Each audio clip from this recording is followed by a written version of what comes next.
शन्नो मित्रः शं वरुणः शन्नो भवत्वर्यमा शन्न इन्द्रो बृहस्पतिः शन्नो विष्णुरुक्रमः।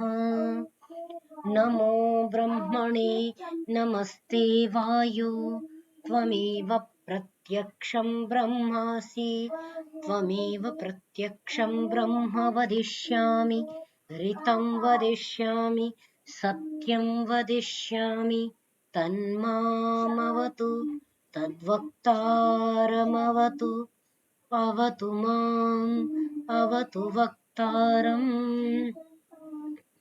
ओम शांति शांति शांति।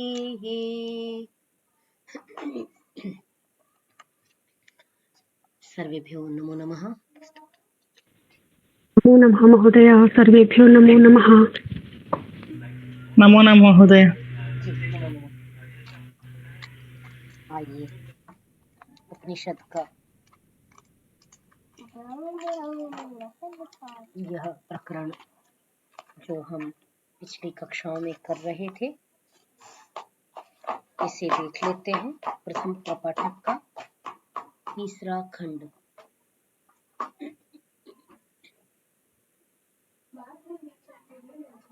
कौन उच्चारण कर रहे हैं?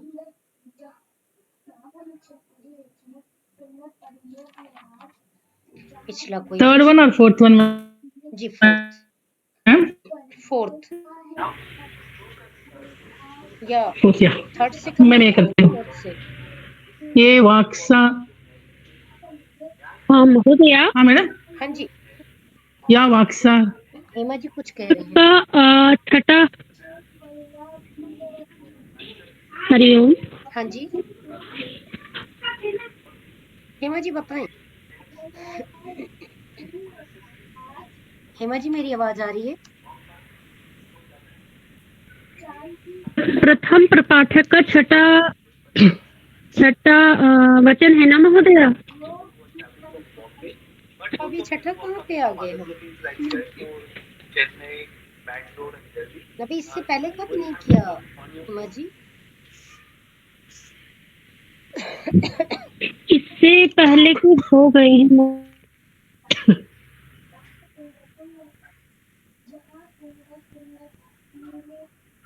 अभी ये पांचवा है, पांचवा प्रथम प्रपाठक का पांचवा वचन। ठीक है पांचवे से कर ले।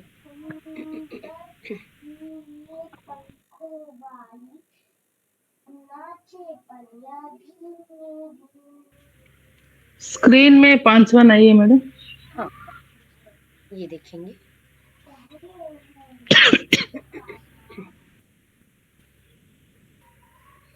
मैं पढ़ूं मैडम? जी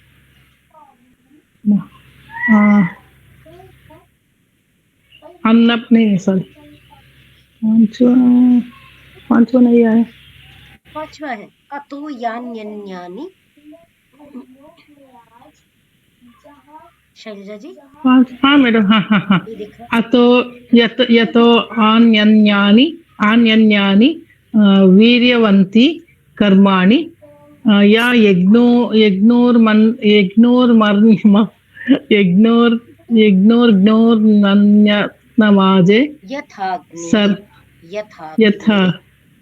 यथाग्नि। ओके मर्तनमाजे शरण दृढस्य धनुष आयमन नहीं हो रहे मेरे से। आयनमन प्राणन्न पानम अनुप्राणपानम स्तनि करोत्येतस्य हेतोर्व्यान् मेवादगी तमुपासीत नहीं होते मेरा। तमुपासीत बहुत दिन से लग रहा है शैलजा जी की प्रैक्टिस छूट गई है। नहीं मेरा इसका लैंग्वेज थोड़ी डिफिकल्ट है। मतलब टुगेदर है ना इसके लिए। Yes madam sorry. नहीं अभ्यास करते रहने से होता रहेगा। निरंतरता रखें अभ्यास करते रहें। देवनागरी लिपि हम समझ सकते हैं, आपके लिए कठिन है, फिर भी अभ्यास से संभव है। यहाँ नीचे देखेंगे, धनुष आयमन मप्राणन नन पानस्तानि करोत्येतस्य हेतोर्व्यानमेवोद्गीत मुपासीत। इस प्रकार सभी साथ साथ उच्चारण कर लेंगे। देखेंगे, अतः पिछला प्रकरण स्मरण होगा, उद्गीत का प्रकरण चल रहा था प्राण और अपान को लेकर के। किस प्रकार जब प्राण न चलता है, न प्राण लिया जाता है, न अपान छोड़ा जाता है, उस समय शब्द वाणी जिसे कहा गया है, वाणी का व्यवहार होता है। और वाणी का व्यवहार जिस समय होता है वो प्राण और अपान की संधि का समय है। मुझे लग रहा है शायद ये भी नहीं हुआ, पर आप कहते हैं हो गया है तो मैं आगे चल रही हूँ। मुझे लग रहा था 3 से नहीं हुआ, पर संभवतः आपको स्मरण महोदय जी 3 हो गया था महोदय, तीसरा। अच्छा ठीक है। तो जो प्राण और अपान का जो संधि स्थान है उसे व्यान कहा गया। व्यान से ही उद्गीत का उच्चारण आरंभ होता है, शब्द प्रारंभ होता है। जैसा मैंने चर्चा की थी पिछली कक्षा में विस्तार से, वर्णोच्चारण शिक्षा में जो एक वचन आया हुआ है जिसकी मैंने चर्चा की थी कि नाभि प्रदेश से किस प्रकार शब्द उठता है और किस प्रकार शब्द रूप में प्रकट होता है। वाणी वाक रूप में वायु जो है वो वाणी का आकार ग्रहण करती है, इसकी हमने चर्चा की थी। वह वाक ही ऋक है, और ये वाणी ऋचा भी तभी बनती है जब प्राण न लिया जाता है न ही अपान छोड़ा जाता है, उस समय ही ऋक बनती है। इसी प्रकार जो ऋक है वही साम है, जो साम है वही उद्गीत है, और इसीलिए उद्गीत को बोलते समय और छोड़ते समय उद्गीत को बोलते समय प्राण न लिया जाता है और न ही छोड़ा जाता है। इस प्रकार ये प्रकरण हमारा चल रहा था, इसी को आगे जोड़ते हैं। अतः यानि अन्यानि वीर्यवन्ति कर्माणि यथा अग्नेः मंथनम आजेः सरणम दृढ़स्य धनुषः आयमनम अप्राणन अपानम तानि करोति एतस्य हेतोः व्यानम एव उद्गीतम उपासीत। अतः कहा, इस कारण से जो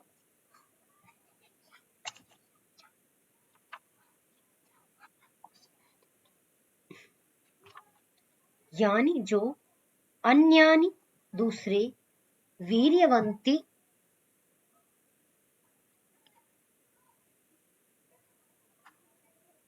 वीर्य वाले अर्थात बल वाले जो कर्म हैं, जैसे 1-2 का उदाहरण दिया, बलशाली जिनमें बल का प्रयोग करना होता है, अत्यधिक बल का प्रयोग होता है, उस समय भी प्राण को न लिया जाता है और न ही छोड़ा जाता है।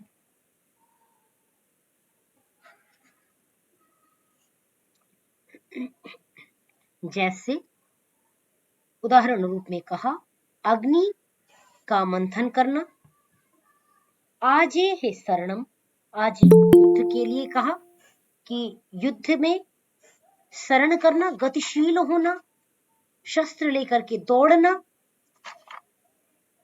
दृढ़स्य धनुषः आयमनम, जो बहुत प्रत्यंचा पर चढ़ा हुआ जो दृढ़ धनुष है, अत्यंत सख्त है, उसका आयमन करना अर्थात उसको डोरी चढ़ाने के लिए झुकाना ना, या उसको खींचना।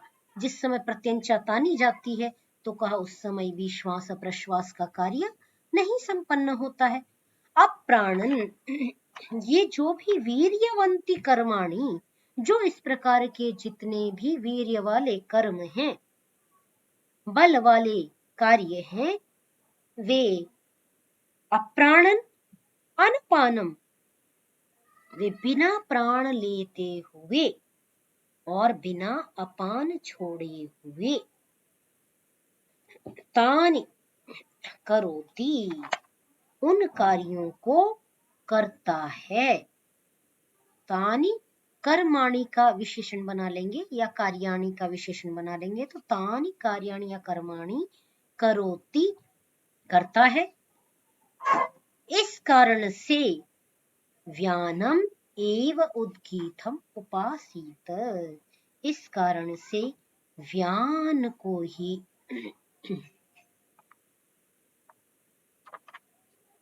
उद्गीत, उद्गीत, इस व्यान को ही उद्गीत के रूप में उद्गीत मान करके, जो मध्य की अवस्था है उसको ही, उसमें ही ओम का, उद्गीत का दर्शन करके उसकी उपासना करे। मैंने प्रथम भी आपके साथ यह परामर्श किया था, यह चर्चा की थी कि उद्गीत, ओम और प्रणव ये परस्पर पर्यायवाची शब्द हैं। तो उद्गीत का उच्चारण करना, ऊंचे स्वर से गायन करना, यह ओम के लिए, ओम के संदर्भ में कहा जा रहा है। ठीक है। दर्शन की भाषा में, जब योग दर्शन में संध्या से जब समाधि की ओर लेकर जाएंगे,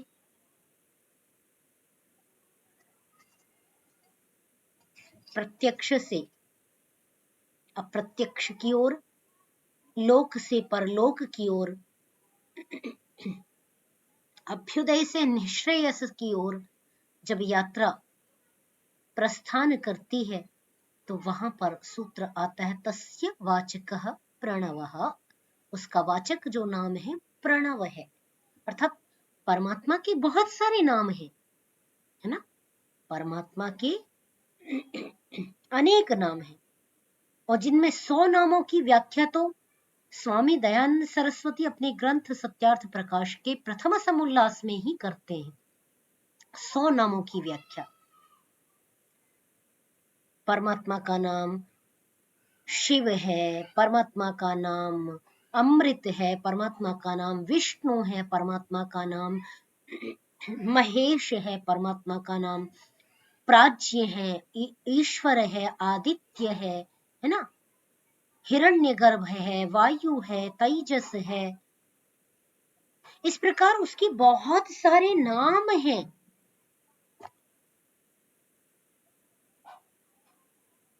उन उसके नाम जो है वो गुण कर्म स्वभाव के अनुसार हैं, वह उतने उतने कार्य करता है।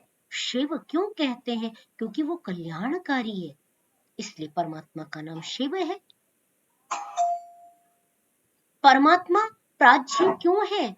क्योंकि वह परम बुद्धिमान है, प्रकर्ष रूप से बुद्धिमान है, इसलिए वह प्राज्ञ है। वह आदित्य क्यों है?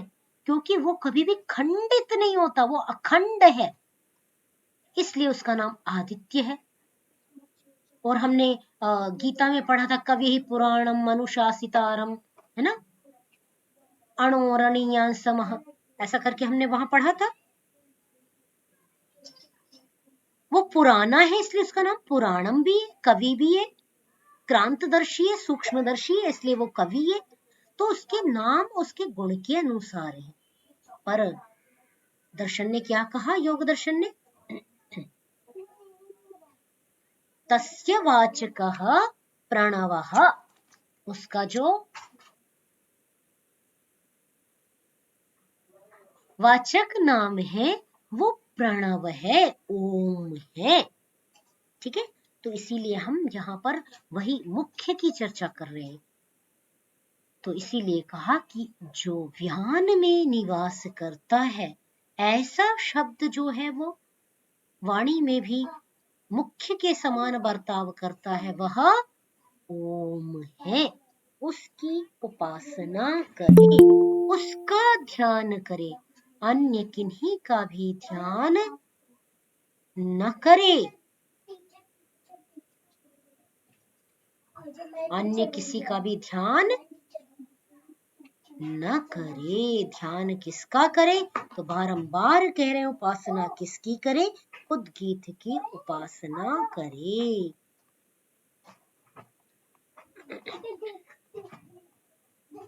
अब आगे कहते हैं, उसको पढ़ लीजिए, उच्चारण कर लीजिए, तो उसकी व्याख्या देख लेंगे। अथ खलु उद्गीत।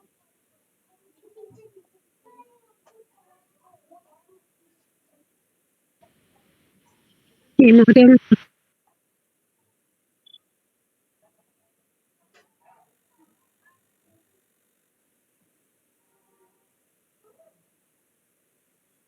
अथ खलु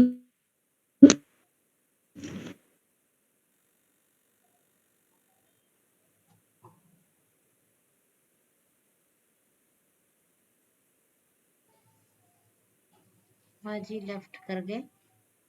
सुषमा जी आप उच्चारण कर लें तब तक। जी महोदय। अथ खलुद्गीता गीताक्षराण्यो उपासीदो उद्गीत इति प्राण एवोत्प्राणेन व्युतिष्ठति वागीर्वाचो ह गिर इत्याचक्षते अन्नं थमन्नेरिदं सर्वं स्थितम्। अथ महोदय जी अगला भी। धन्यवाद महोदय।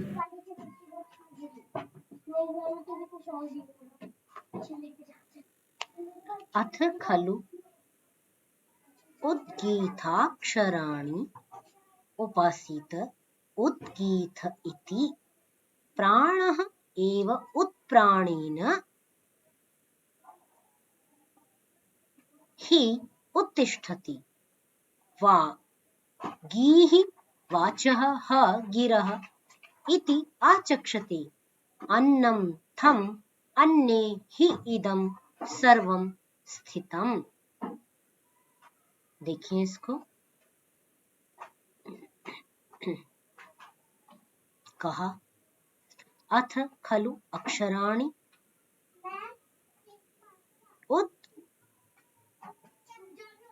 उपासीत उद्गीत इति। यहाँ जो उद्गीत है बेटा, नहीं,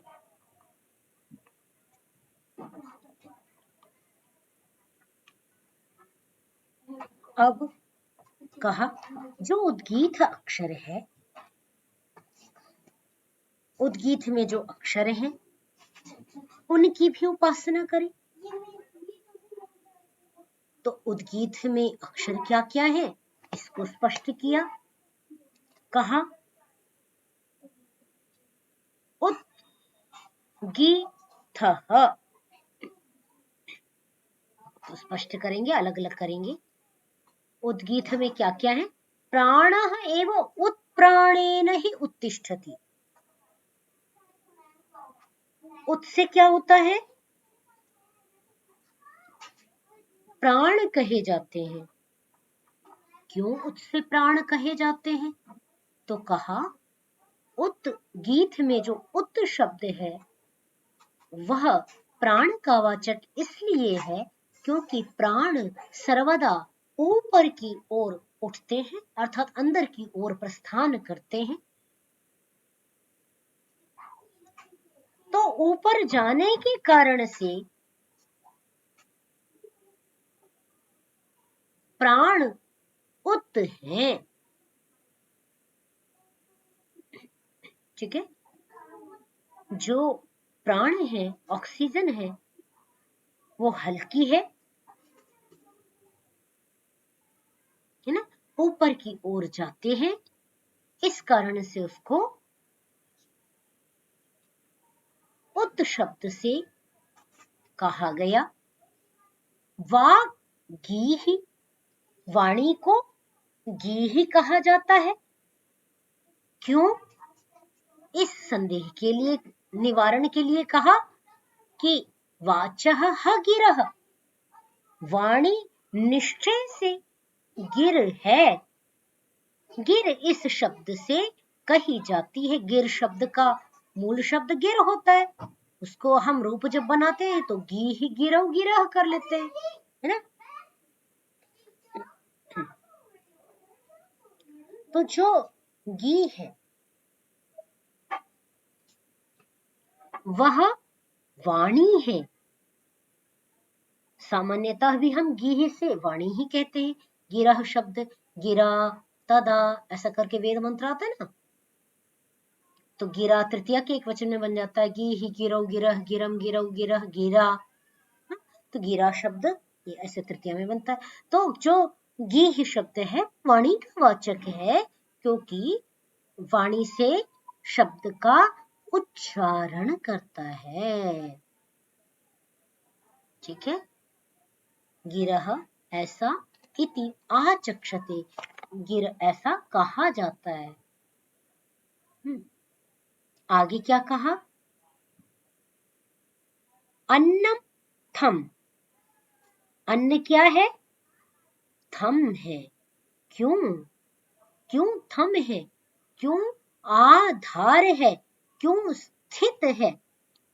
थम किसको कह रहे? आधार जो है वो थम है।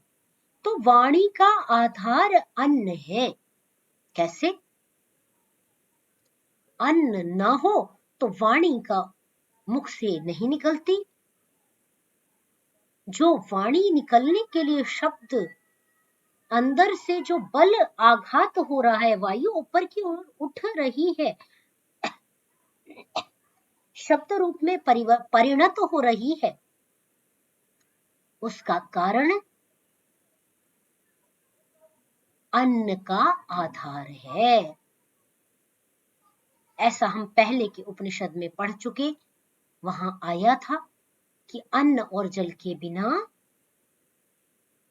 वाणी बोलने योग्य नहीं होती, शक्ति नहीं होती, है ना। तो वाणी जो है उसका आधार अन्न बनता है, अतः थम अन्न को कहा गया।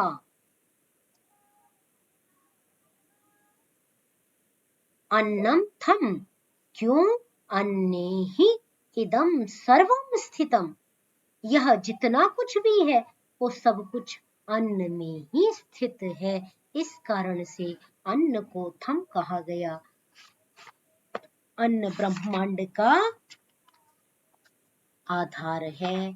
हमने जब पंचकोश पढ़े थे वहां पर अन्नमय कोश जब पढ़ा था तो इस चीज को स्पष्टता के साथ समझा था,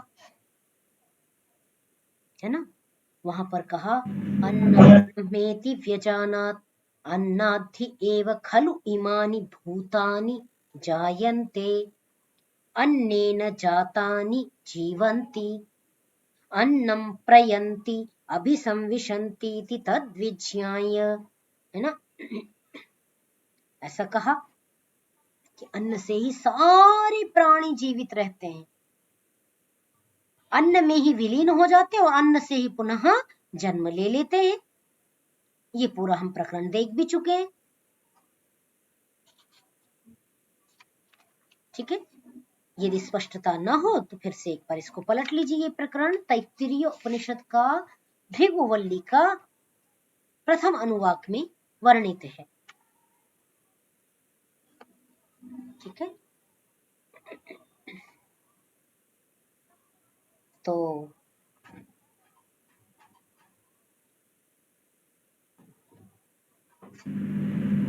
जी महोदया, पढ़ा है हमने।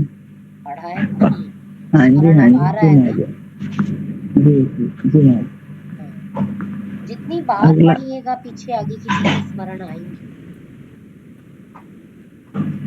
हाँ जी, अगला अगला करें, उच्चारण करें महोदय। एक मिनट।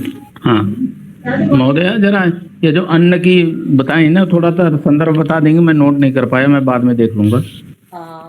पृष्ठ संख्या मैंने तो बंद कर दिया, खोला था। ये तैत्तिरीय उपनिषद में, हाँ मिल गया। तैत्तिरीय उपनिषद में पृष्ठ संख्या है 254। जी जी ठीक है जी। 254 ही है ना, सही बताया? हाँ 254 या 255 में देखेंगे भृगुवल्ली का ठीक है द्वितीय अनुवाद। ठीक है यहाँ पर भी है और भी जगह है। ये तैत्तिरीय उपनिषद में आप इसको 2-3 बार देखेंगे। ये जी प्रारंभ में भी तैत्तिरीय उपनिषद में आपको मिलेगा। जी, देख लूंगा। ये देखिए पृष्ठ संख्या है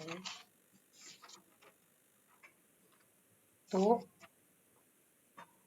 यहाँ पर, ये जहाँ पर सारे कोशों की चर्चा है, पंचम अनुवाक ब्रह्मानंद वल्ली में 241।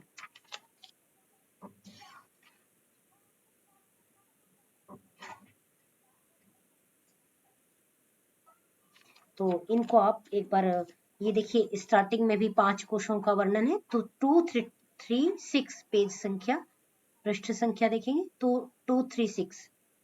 तो यहाँ भी है, जातानि अन्नेन वर्धन्ते अद्यते अत्ति च भूतानि तस्मात् अन्नम तदुच्यते, है ना? तस्माद् वाये तस्माद् अन्न रसमयात् अन्योन्यतर आत्मा प्राणमयः। ये पूरा प्रकरण आया है।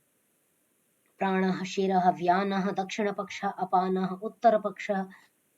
यदि चीजें याद रहे, स्मरण रहे, तो बहुत सारी चीजें हैं पूर्व जी जी, ध्यान आ गया, ध्यान आ गया जी। ठीक है। 236 पे पृष्ठ संख्या है वहां पर। और एक और जो मैंने बताया था वो भी आपने देख लिया होगा। 254 बताया था, क्या बताया? दोनों पृष्ठ संख्या देख लेंगे तो हाँ।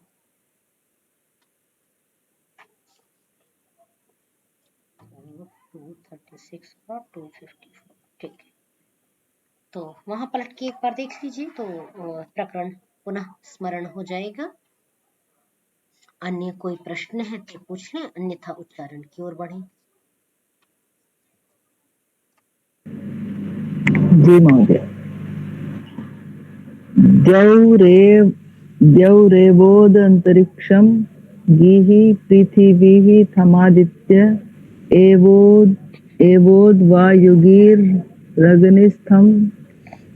रग्निस्थं सामवेद एवोद्यो यजुर्वेदे गीर्ऋग्वेदस्थं दुग्धेऽस्मै वाग्दोहं यो वाचो दोहो अन्नवान्नादौ भवति या एतान्येवं विद्वान् उद्गीथ अक्षराण्युपास्त उद्गीथः इति। कई शब्दों को तोड़ने में थोड़ी सी, हाँ बिल्कुल बिल्कुल, इतना मैं बार बार पढ़ रही हूँ, मतलब नहीं पढ़ा जा रहा था इसलिए। फिर भी प्रयास अच्छा है। द्यौरेवोदन्तरिक्षम, उनको जोड़ते जाए करें।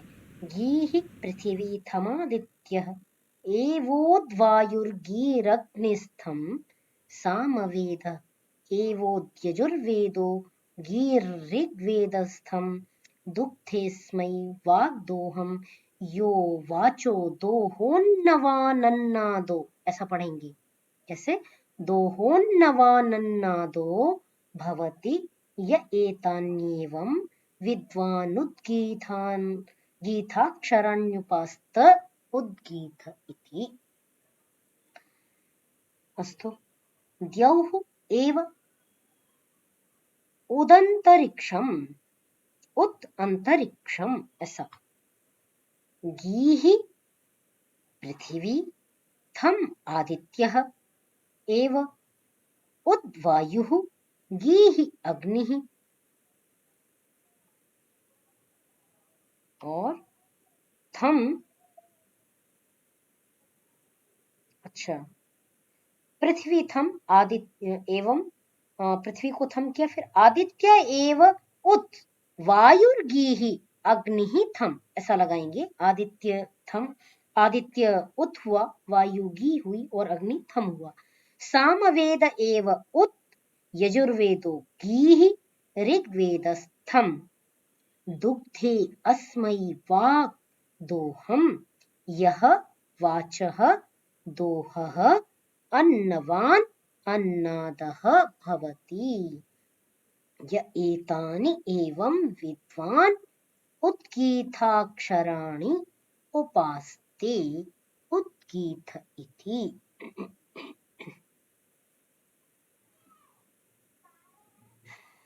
ये सामवेद के जब अरण्य गान करते हैं उसमें ये पंक्ति बारंबार आती है।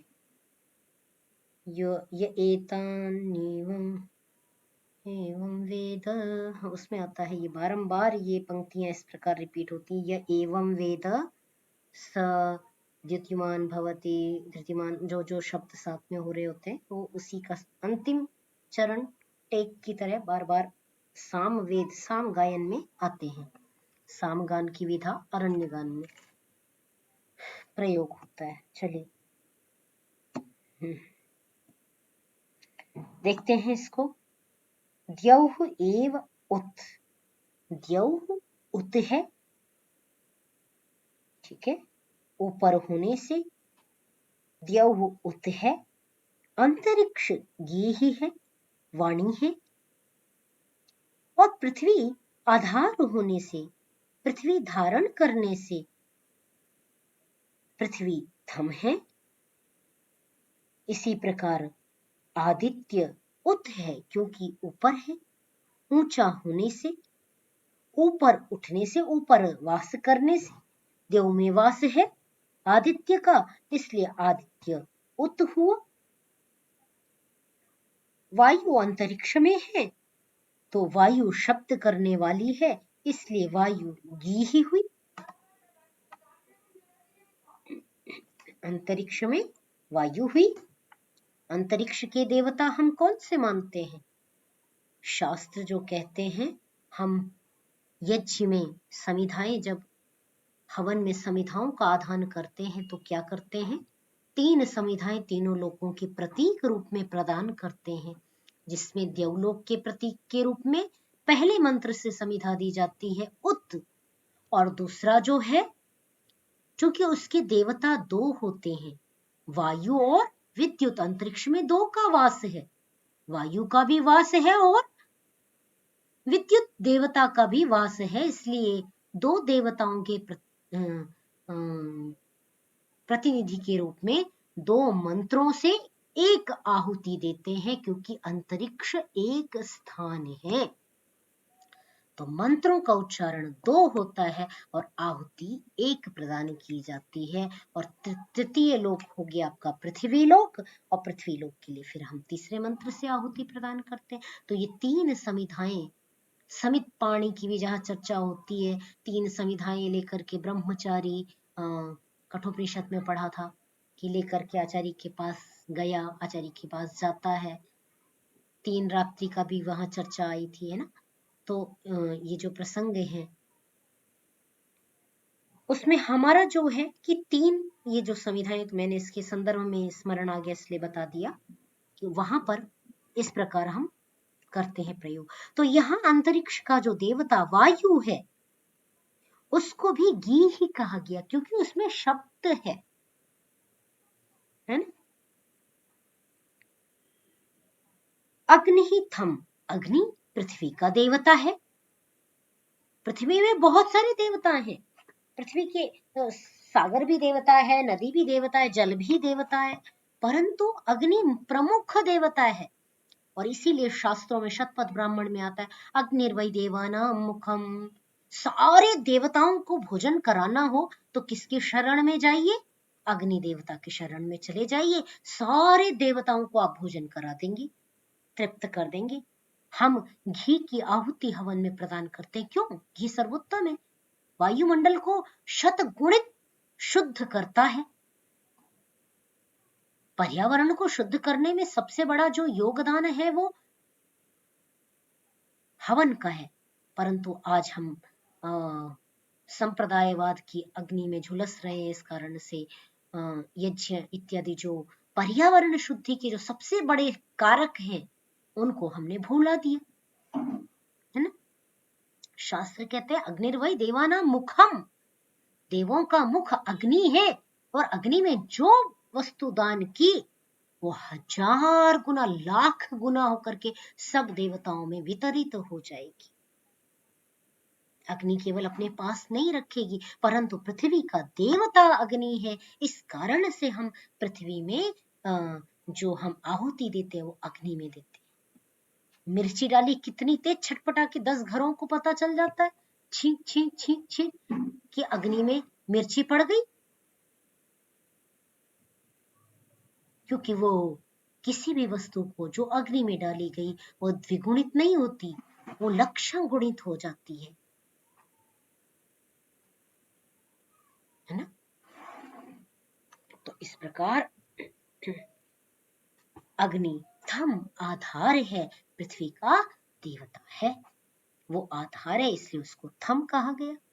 उद्गीत है ना, ऊपर, मध्य और थम, आधार भूत जो अंग है उसके लिए थम का प्रयोग किया।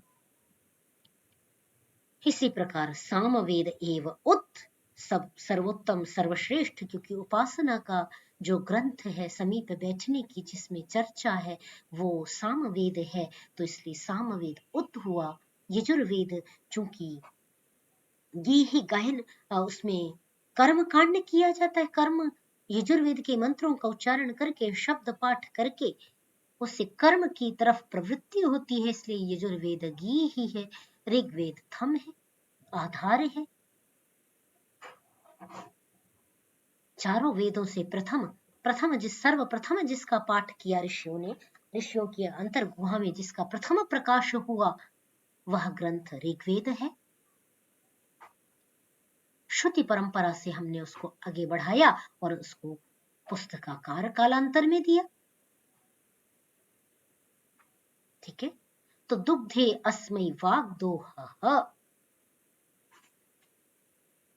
अस्मै वाक, ठीक है। अब ऋग्वेद थम है, जो इस प्रकार, यो अस्मै वाक, कहां, हाँ, दुग्धे अस्मै वाक दोहम यह वाचः दोहः अन्नवान अन्नादः भवति, जो इस प्रकार करके वाक दोहम, वाणी को दुह लेता है, दुह लेता है अर्थात बहुत बड़ी बात कही, वाणी के सार को जो निचोड़ लेता है, वाणी व्यर्थ में प्रवृत्त न करके, वाणी को व्यर्थ प्रवाहित न करके, अपवाहित न करके, जो वाणी के सार में तन्मय हो जाता है, वाणी के सार को निचोड़ लेता है, वाणी को उतना ही प्रयोग करता है जितना अत्यनिवार्य होता है, जो इस प्रकार वाणी को दोह लेता है, यह वाचः दोहः, जो इस प्रकार वाणी रूपी गौ का दोहन कर लेता है,